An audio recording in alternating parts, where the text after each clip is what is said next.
Deputado, a pauta que trouxe o senhor para o Congresso foi a agricultura. Por que o senhor tem atuado tão fortemente também na área da mineração? Toda vez que eu ouço aqui falar da mineração, mas eu vejo as sinergias de estar hoje e ter proposto criar a Frente Parlamentar da Mineração Sustentável.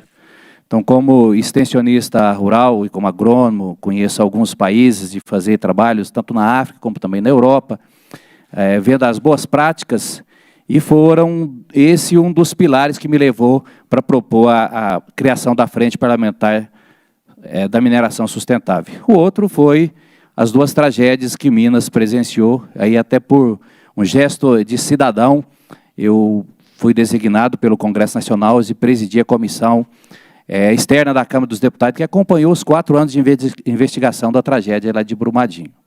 Tanto o agro como a mineração vivem sinergias que podem estar em pontos muito positivos, mas, ao mesmo tempo, as minorias daqueles que praticam os atos ilegais, tanto nas duas atividades, são muito marcantes.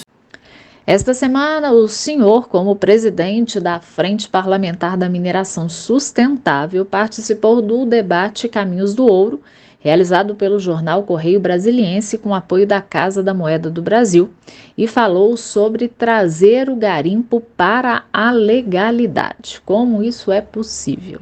Eu também acredito, e há um estudo da OCDE, inclusive pago pela Agência Nacional de Mineração, que é a governança regulatória da mineração, ele nos traz com clareza, inclusive países como o México, tem soluções para esse desafio da mineração, mas especialmente do ouro, que com certeza nós temos uma convicção de que não será um projeto de lei, que eu vou falar que eu já apresentei, não será só as questões tecnológicas, mas um conjunto de medidas que, sim, será um marco regulatório muito mais contundente, um marco regulatório que seja exequível e simples, ações de tecnologia e também aumentar a transparência e o controle social na mineração, especialmente quando se fala do caminho do ouro. O Estado brasileiro tem a responsabilidade e precisa criar um conjunto de políticas públicas para chamar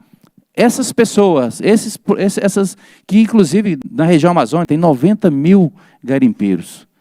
O que o Estado brasileiro tem que fazer? Chamá-los para a legalidade.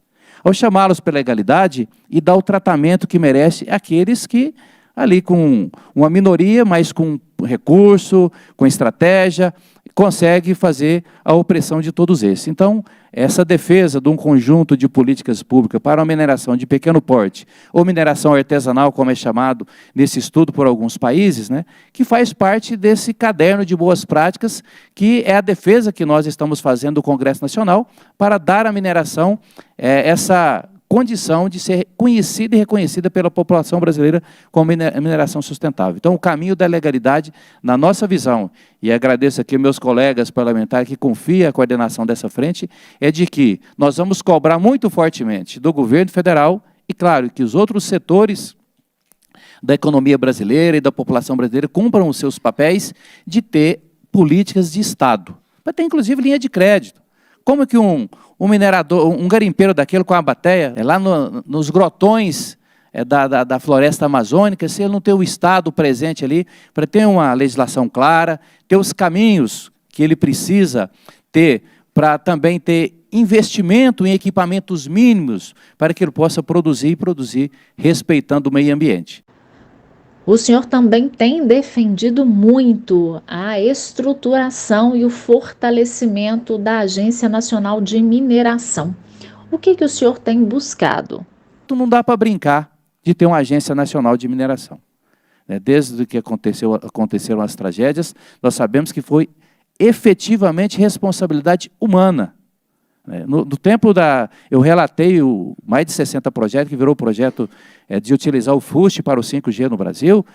Da chegada do 5G, parece que a condição que os meus colegas engenheiros da ANM têm é da época da máquina de datilografia, na época da tecnologia moderna do 5G, que o mundo já utiliza e precisa de que seja feito isso. Por isso, nós estamos mobilizados e agradeço aqui o apoio de todos que estão apoiando, para a derrubada de 2 vetos presidenciais, um para garantir mais recursos para a Agência Nacional de Mineração e outro para reativar o Fundam.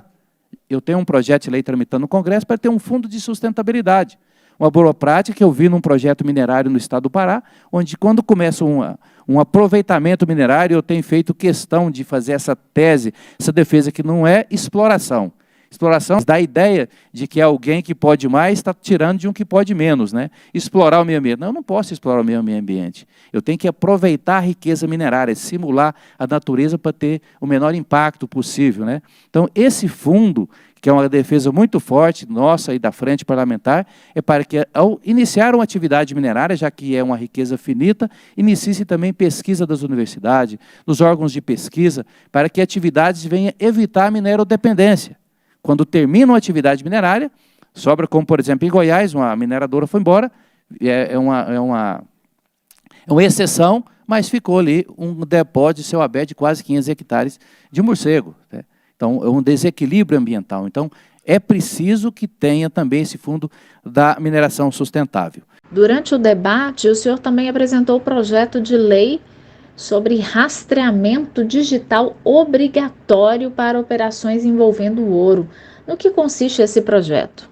Eu apresentei um projeto de lei e agradeço a todos que nos ajudaram, o nosso mandato, a construir esse projeto, que ele, de 2580 de 2023, então é o mais recente do nosso mandato, é que ele obriga ter mecanismo digital obrigatório de rastreamento das operações envolvendo o aproveitamento minerário do ouro brasileiro.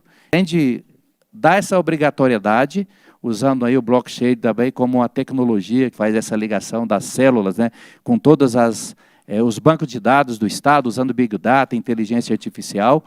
Então, essa tecnologia que os bitcoins já estão utilizando para evitar também a ilegalidade, mas revoga o parágrafo 4 do artigo 39 e revoga, inclusive, o artigo 40 da 12.844. Então, eu encerro aqui dizendo que temos, sim, essa proposta. Claro que proposta no Congresso Nacional, o objetivo é exatamente puxar para o debate e sempre pode ser melhorada. E, como disse o nosso Guimarães Rosa, lá no Grande Sertão Veredas, né, como aí saindo do agro, indo muito fortemente para a mineração nos últimos tempos, que em relação ao ouro, nós não sabemos de muita coisa, mas desconfiamos de muitas delas, né, se disse Guimarães Rosa, né?